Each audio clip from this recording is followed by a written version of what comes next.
Well, all eyes are going to be on Karnataka today. After a very long wait, we are going to see the power sharing pact come into fruition today. After the marathon meetings in Delhi, Siddaramaiah, we are told, is all set to resign. Managing editor Zaka Jacob is joining us on the broadcast with what's happening in Karnataka. Good morning from Bangalore. Namaskara, as they say in this part of the world. Behind me is the Chief Minister's residence. It's a jam-packed road leading up to the Chief Minister's residence because right now he is going to be hosting what is going to be the final breakfast cabinet meeting of the Siddaramaiah government. Already some ministers, some of his loyalists have already arrived for it. I am given to understand that Santosh Lad, one of the top loyalists of Siddaramaiah, was one of the first to reach here. Baidati Suresh has reached here. MB Patil has reached. So a series of the loyalists who are in the cabinet of Siddaramaiah have already arrived for this breakfast meeting. We're expecting DK Kumar to arrive here in the next few minutes, and the moment he arrives, this breakfast meeting will begin. I want to go first to Imran, who has more details on this. What is expected in this breakfast meeting, Imran? Will Siddaramaiah finally tell his cabinet colleagues that he intends to put in his papers and step down, as was conveyed to him by the Congress leadership, the High Command, a few days ago? Well, Zaka, I think probably everybody has got to know now that he's going to step down, but especially within the party circles, and it is very clear conveyed, as many have already, like senior like Zarvi Deshpande, also spoken out openly yesterday that he's resigning tomorrow. But the question is that what transpired between him and Rahul Gandhi is what they're curious to know, and what will be next future course. His word of advice would be for his cabinet colleagues, and what his next step will be very important, and that was what everybody is looking for. Some probably reminiscence of the time together and how they came together and fought for all these years together, standing shoulder to shoulder. And this also, he has come from Janata Party, so probably he will probably take through all that and give out all those things. And mostly everybody will try and inspire what was the conversation between him and Rahul Gandhi, and probably he will give out much more details as to what transpired between them. And even we would say somebody, even till the last minute in the breakfast too, some would, I would expect, ask him not to resign. But what we know is that he's made up his mind. But what will the process follow? We have to wait and see. Who are the ministers who've already arrived, Imran, and what are their loyalties? Are they Siddaramaiah loyalists? Are they DK loyalists? Who are the ones who've already arrived? Well, yeah, these are, for the first to arrive was Minister Santosh Lad. We saw after that KJ George. We have Ramlinga Reddy, Baidati Suresh, a very close confidence of what is called the inner sanctum, inner circles of the Chief Minister. We have Priyank Kharge there, also and also Mr. The higher education, medical education minister is also here right now arriving. We'll just see. We'll take a question from Mr. Priyank if there's like to come in. He didn't answer. Priyank just went inside. Priyank Kharge is the son of senior minister and son of AICC President Mallikarjun Kharge.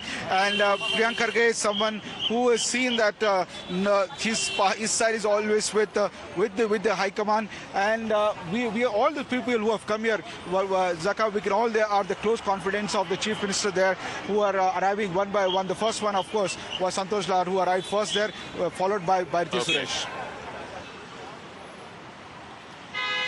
So you have one by one the ministers arriving here at the Chief Minister's residence. It's a jam-packed road, as you can see. The cops are having a tough time. Every time a VVIP convoy enters the gates, they're having a tough time trying to control the crowds. There's a large presence of media personnel as well. So while this is happening at the Chief Minister's residence, what's happening just across the road on the other side, a short distance from here at the Deputy Chief Minister's residence, at DK Shivkumar's residence, where already there's a trickle of supporters who have started pouring in from early morning. A former mayor was seen outside his house. The mood there is cautious optimism. Remember, Mr. DK Shivkumar has waited for this moment to become Chief Minister of Karnataka for a number of years now. Neha is joining us from outside the DCM's residence. Has he left from there? Because obviously you can't have the breakfast meeting without the DCM taking part in it. What's the mood there in his residence from this morning, Neha?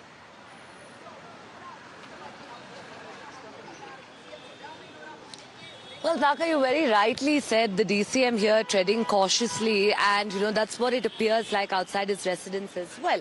Evidently, of course, while the crowd here seems to be swelling, you'd be able to see how supporters have come down with bouquets, with sweets, with bags of gifts probably. But the Deputy Chief Minister, of course, so far has maintained his silence, even as he extended a day of his stay in Delhi yesterday, not really making too many public appearances, not speaking with the media. Last night as well at the Bengaluru airport where he arrived, he did not really speak to the media. He didn't address them. And most importantly, of course, even as he's maintaining the silence right now, you did earlier mention that, he is in wait and watch mode. And that's precisely what's happening here as well. As, of course, his supporters wait, he is, of course, possibly gearing up for this breakfast meeting now. Inside, we're given to understand that by about 9:30 is what his team's informed us, is when he would be stepping out and heading to the Chief Minister's residence. Well, one thing, of course, Zaka, is that even as you have supporters... There's also more drama that is ensuing.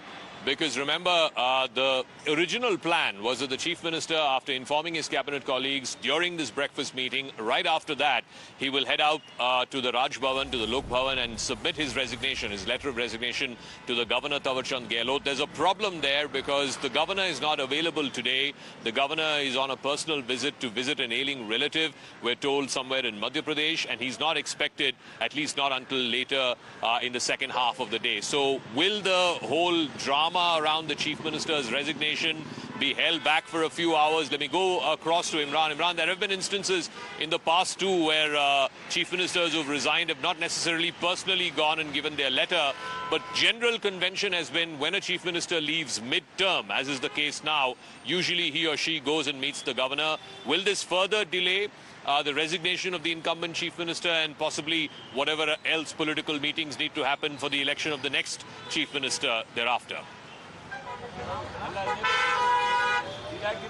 Well, absolutely, Zaka. Well, like you pointed out, that is the customary that the Chief Minister goes to the Governor office and tenders his resignation. We've seen that many times in Karnataka too. But the thing is, right now the Governor was an unscheduled plan which came up, and last night Governor office was informed that around 11 p.m. he got a call. He has left to Mumbai. From Mumbai to Indore, he went to attend a family emergency. Now, in that scenario, we checked with the CM office. They're saying that as of right now, they are planning to give it to the secretary, to the Governor. Whether it's not sure yet, CM will now, because the Governor is not there, he will personally go, or he will send it across or fax it or email it. But as of right now, they say that they might submit it to the secretary of the Governor. Now, what process will follow? We have to wait and see for that. And also after the Governor, he will likely also to address his press. His legal advisor informed us that he might address the press too. That also could be at its official residence there at Kaveri. So that also, but importantly, he's going to Delhi. That is confirmed that he's going to by today evening to Delhi to to meet all the high command and thank them for the opportunity they have given him as a chief minister twice.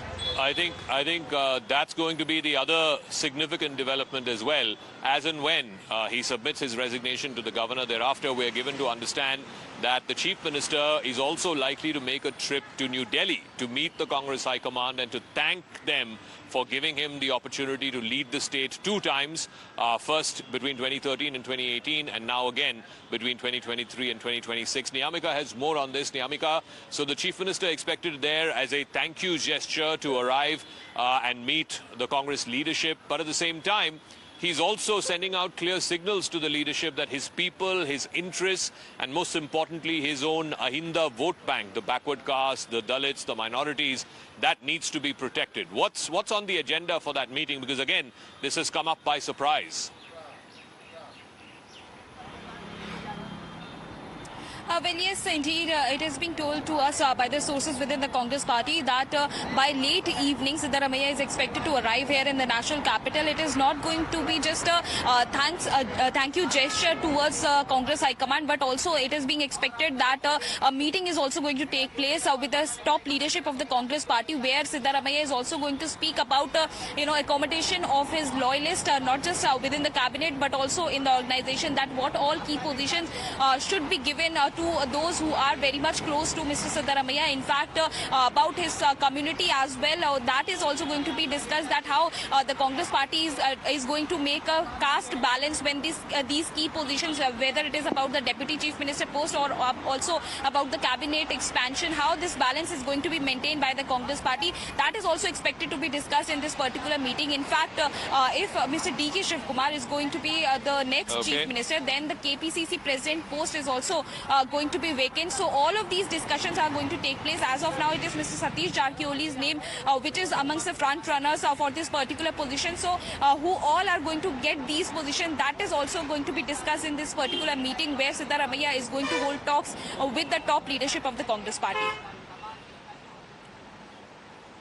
Yeah, so the KPCC chief could also be decided in this leadership meeting that happens later on this evening.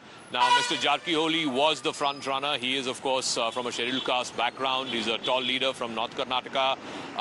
He was the front runner to be the KPCC president. In many ways, he was expected to be the person who takes over the legacy of Siddaramaiah, continues this whole backward caste formulation under Ahinda, to take forward the caste coalition under Ahinda and take that forward. But of late, there have also been reportedly differences between Siddaramaiah and Satish Jarkioli himself. That's what we're given to understand. So whether or not Mr. Siddaramaiah, given the recent disagreements, pushes for another candidate, we'll have to wait and see. They'll also have to manage the caste equations as far as the Deputy Chief Minister post is concerned. Let me go across to our guests as well. Mr. Rajagopalan is joining us. Syed Abbas is also joining us. Before I toss to them, just on a lighter note, the menu for today's breakfast meeting, Mr. Rajagopalan. All right, Imran is taking a bite from one of the ministers. Let's go across. No, you have to ask the Honorable Chief Minister. Sir, CM is tendering his resignation today. What do you like to say, sir? It's Ishwar Khandre, one of also the probable for the party president post, saying that he doesn't want to comment anything right now. He said that he will go inside, and once he's out, he will give be in a better position to comment on what the issue, what the CM's resignation and other developments. Making all the leaders who are close to Chief Minister and others too now started pouring in. Now we say that we offline. Now latest was MB Patil, I beg your pardon, HK Patil, the Law and Parliamentary Affairs Minister, and also Ishwar Khandre, the Forest Minister. Ishwar Khandre is a Lingayat and also one of the contenders for the KPCC party president post. Okay, so you have Ishwar Khandre, HK Patil all making their way into the Chief Minister's residence as this breakfast meeting is due to begin in the next few minutes. Mr. Rajagopalan, the menu for the breakfast meeting today: masala dosa, khara baat, kesari baat, idli, kara pongal. It's a sweet and spicy mix for what could be the last breakfast cabinet meeting. No, there's no neer dosa. At least from the menu that has been shared with me, there's no neer dosa. You and me Tamilians like that type of masala dosa, but still masala is not in the plate, but the masala is at Raj Bhavan and also in New Delhi. Apart from that, Jaga, I learned that yesterday night Mr. Governor spoke to the Chief Minister saying that he has some emergency at his family and therefore he was off and he is returning at 4:30 to Bangalore. Second thing, Jaga, as I understood, the regional satraps are not giving room for the leadership. Entire month of May occupied by Kerala and Karnataka politics of Congress. Instead of that, Jaka, you have been in Bangalore, you understood that very well, but sitting in Delhi and other places, we understand that Rahul Gandhi's authority is at stake, whether in Kerala or here, because three sets of problems for Rahul Gandhi, Priyanka Gandhi, Sonia Gandhi. What happened with Keshi Venugopal, Sadishan and Ramesh Chanitala is same thing happening here also in Bangalore. It is Mallikarjun Kharge, Siddaramaiah and Mr. DK Shivkumar. Anyway, once DK Shivkumar occupies the position, he will definitely cut Siddaramaiah's main to size. It's going to be very difficult. 70 to 80 seats, Jaka, in Ahinda community areas is going to be difficult.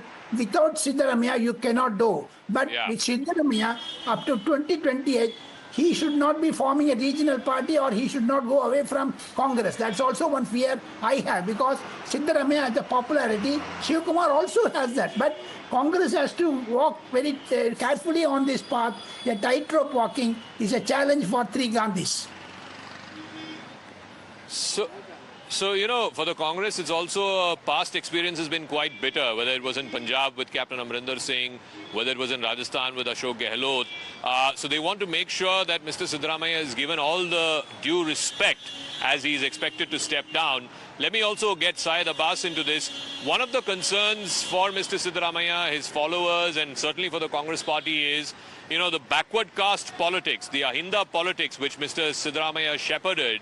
Now, if DK Shivkumar becomes the chief minister, as is expected, then the state is going back to the familiar Vokaliga versus Lingayat kind of politics, where the big casualty was the Congress party itself. How does the Congress leadership sort of manage to assuage the backward caste, the Ahinda, keep Siddaramaiah happy, yet at the same time make this leadership transition to a younger generation? Zaka, I absolutely agree with you and Rajagopalanji. There is no bigger, greater leader than a Siddaramaiah when it comes to the Ahinda social movement. A movement of the backward classes, Dalits, scheduled caste, scheduled tribe, the minorities, all of them coming together. And be it Kittur Karnataka, Kalyan Karnataka, there is absolutely no match of a Siddaramaiah here in Karnataka.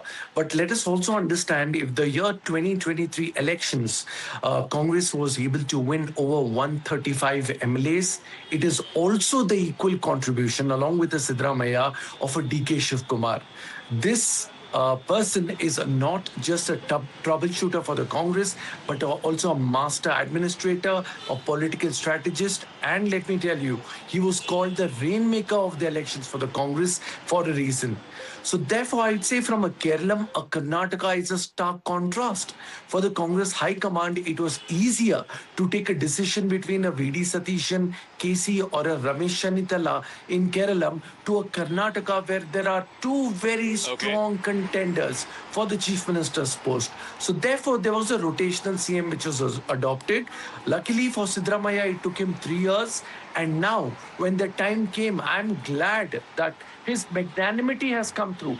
Siddaramaiah has showed that large-heartedness and is keeping up to the word and promise. Okay, Abbas, give me a moment. There's some action, I believe, happening outside DK's residence, which is not too far from here in Shivaji Nagar. Neha is joining us from there. I believe a lot of supporters, a lot of activity outside his house. Looks like the DCM is leaving to arrive here at the CM's residence for the breakfast meeting.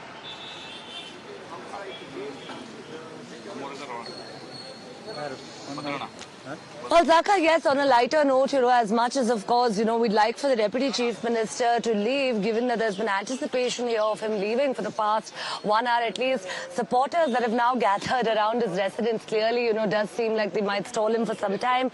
You'd, of course, be able to see just a little while earlier, the gates were opened up, supporters were allowed inside, and as they wait here, in fact, on my left, you'd be able to see that the security also, of course, is beefed up here now. The Deputy Chief Minister said to be leaving shortly.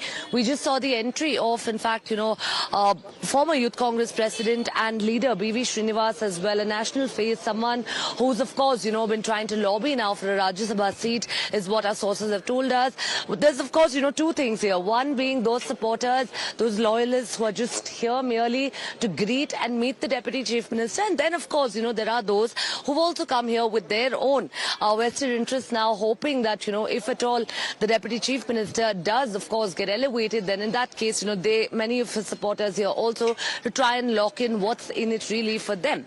While, of course, those are discussions that would probably happen at a later stage, it does clearly seem like the security over here, beefed up as well. Shortly, 9:30 is the time that his team, of course, informed us, 10 minutes from now. But we'd really have to wait and see. There seems to be no end, frankly, to the supporters now who continue to gather here. So until DK arrives here, the breakfast cannot start because, symbolically the leadership transition or the baton will be handed over from Siddaramaiah to DK Shivkumar as the next generation leader of the Congress party. I want to get a quick word in from Imran as well. So it's not just about the change of chief minister. I'm given to understand, Imran, and please weigh in on this, that there's also going to be a lot more younger faces, younger folks who will be inducted as ministers in the DK government. What happens to all of these loyalists, many of whom have arrived early for this breakfast meeting? How will they be accommodated, or will they also be phased out, just like Siddaramaiah is being phased out?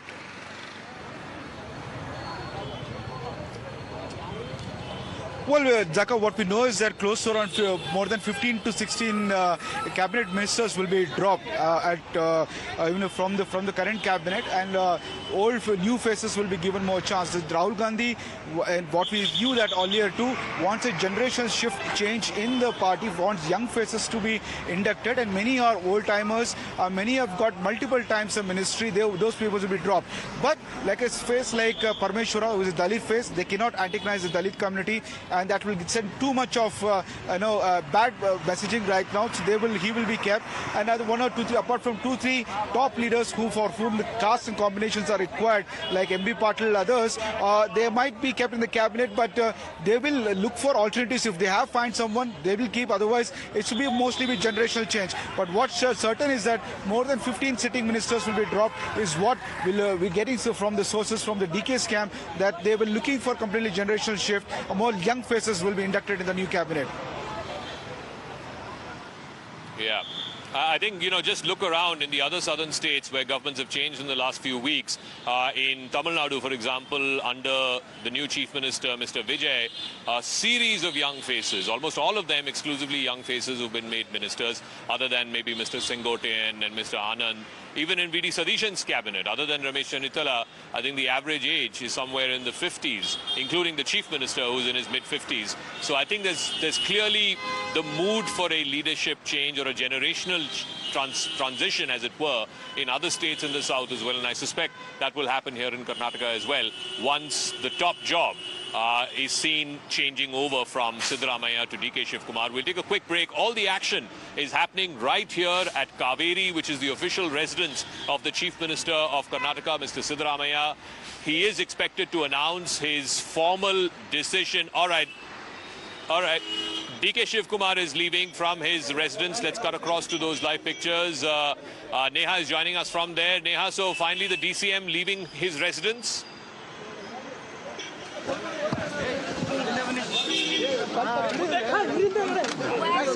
Zaka, we're trying to get in a word here, but evidently, of course, with all of this jostling that's ongoing.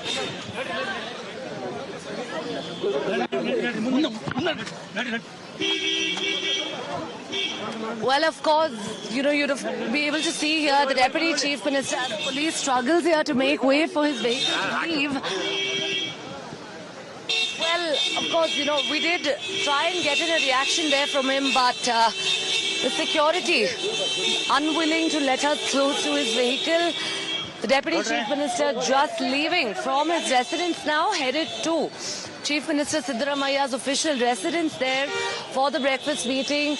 Probably a couple of hours now before, we see some big announcements coming in here from the Chief Minister or from the Congress, in fact, High Command for that matter. A couple of other leaders, in fact, who had gathered around to meet him. We'll try and see if we can probably get in a word, at least from one of them maybe, who had come down here, maybe Srinivas or the others for that matter. Sir? Former mayor yourself, I have to ask you, sir, you've often been seen as a DK Shivkumar loyalist. What's the mood amongst the Congress leaders like right now? We are very happy that High Command has taken a decision. And what is the decision? They'll be disclosing it today after the breakfast. So we do know that the Chief Minister would be stepping down. That's what sources have indicated, sir. Has there been any clarity to the cadre at least about who the next in line would be? No, there is nothing. After the breakfast, they will declare whatever it is. Okay. Thank you. Thank you. Well, after that was, in fact, former mayor here, Sampath Raj. So there you have it. One of the DK loyalists saying that they will announce at the breakfast. After the breakfast, whatever announcement needs to be made will be made. And we know what that announcement is, as has been directed by the Congress High Command. Mr. Siddaramaiah, the incumbent and sitting Chief Minister, is expected to announce his resignation to his cabinet colleagues at this breakfast meeting. Thereafter, we're given to understand that in the second half of the day, he will go and meet the governor and submit his letter of resignation. We'll take a quick break, but all the action happening here in Bengaluru, happening right here at Kaveri, which is the official residence of Mr. Siddaramaiah, in what could be his last day as Chief Minister. Quick break. We'll see you in a moment.